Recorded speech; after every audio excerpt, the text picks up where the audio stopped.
Hello and welcome back. This is CA Laveena Pahuja Sareen.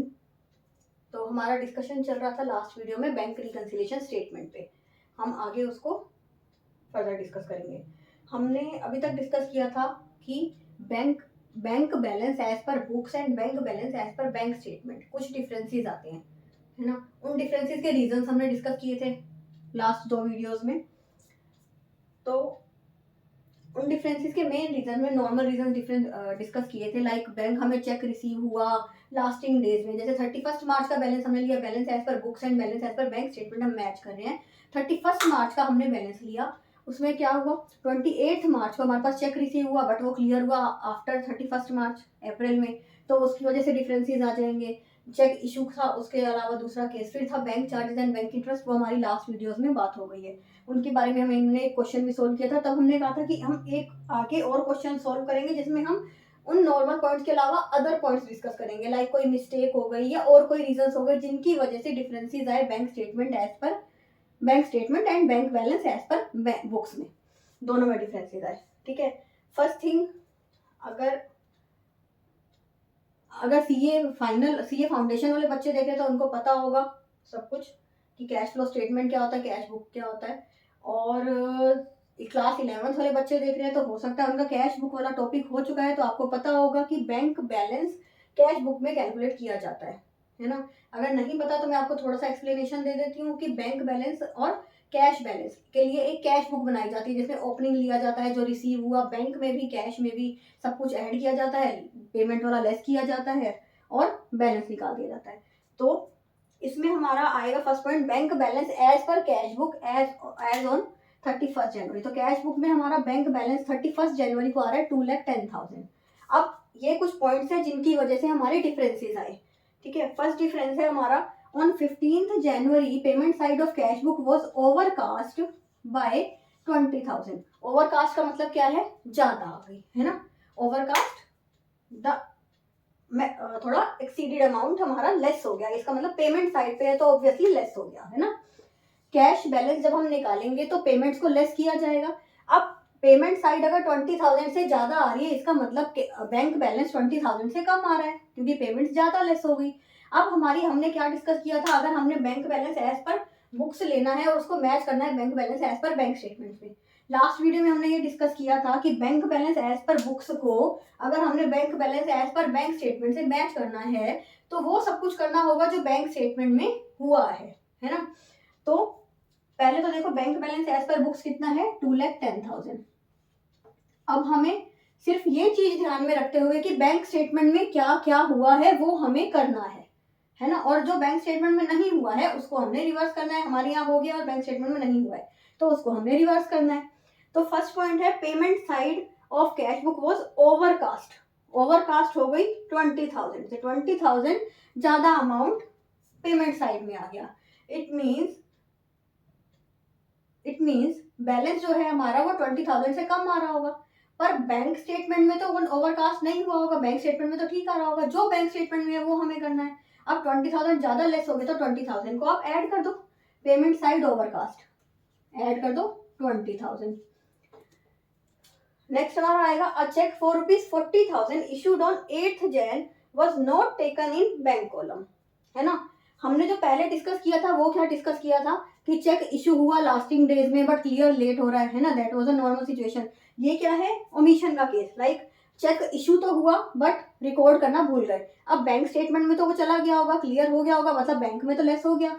तो bank statement में less हो गया बट हमारे यहाँ लेस नहीं हुआ, तो हम अब लेस कर देंगे कितना, 40,000। अ cheque for ₹40,000 issued on 8th Jan was not taken in bank column. It means अब लेस कर दो cheque issued but omitted to record 40,000.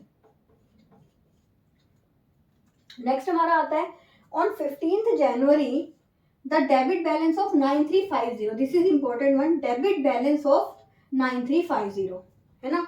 मेरे ख्याल से 11th क्लास 11th के बस ये फाउंडेशन को तो पता ही होगा, क्लास 11th के बच्चों को भी ये पता होगा कि बैंक बैलेंस जो हमारे यहाँ पे डेबिट में चलते हैं, हमारी बुक्स में डेबिट में कोई भी बैलेंस है, पॉजिटिव बैलेंस है, क्रेडिट में कोई भी बैलेंस है, नेगेटिव बैलेंस है, फॉर असेट्स, है ना। असेट्स के लिए debit balance is positive balance and credit balance is negative balance, और बैंक स्टेटमेंट में अपोजिट होता है ना।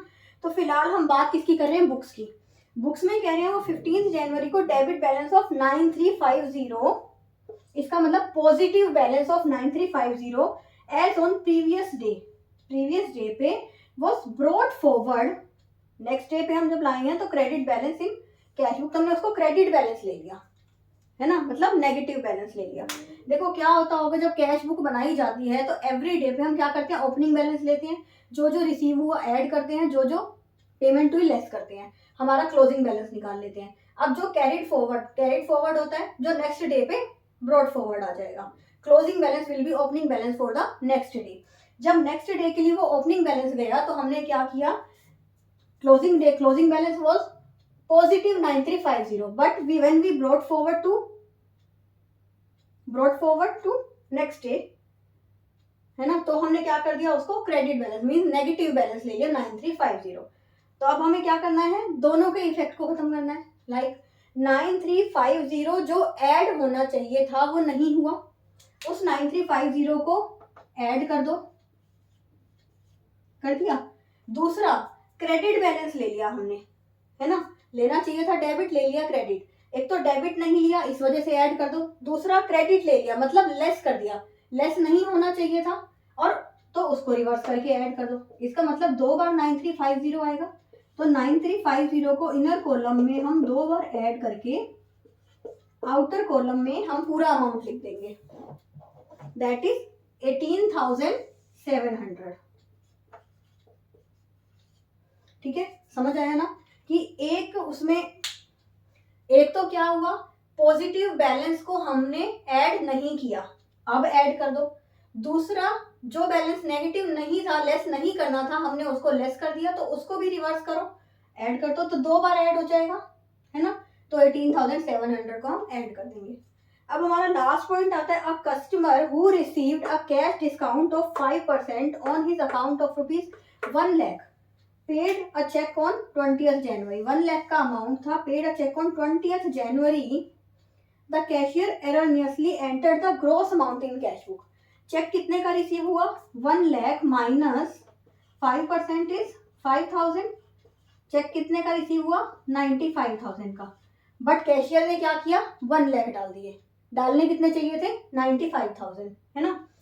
तो कितने ज्यादा डाल दिए, 5,000 ज्यादा डाल दिए, तो उस 5,000 को लेस कर दो, क्योंकि वो बैंक स्टेटमेंट में तो 5,000 ज्यादा ऐड नहीं हुए होंगे, तो हमें वही करना है जो बैंक स्टेटमेंट में हुआ, तो इन 5,000 को लेस कर दो।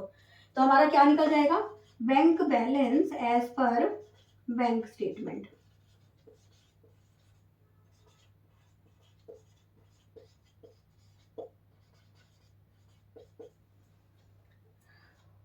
$2,10,000 plus 20, 2,30,000 minus 40, 1,90,000 प्लस 3,08,700 हो जाएगा, और माइनस 5,000, तो 3,03,700।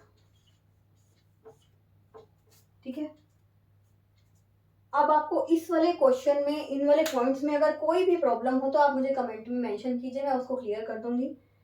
और इसके अलावा कोई भी और टॉपिक पे आप मुझसे वीडियो बनवाने चाहते हैं, या फिर बैंक रिकंसिलिएशन स्टेटमेंट में कोई और पॉइंट्स डिस्कस करवाना चाहते हैं, या और कोई कमेंट हो तो आप प्लीज़ कमेंट सेक्शन में मेंशन कीजिए। Thank you so much.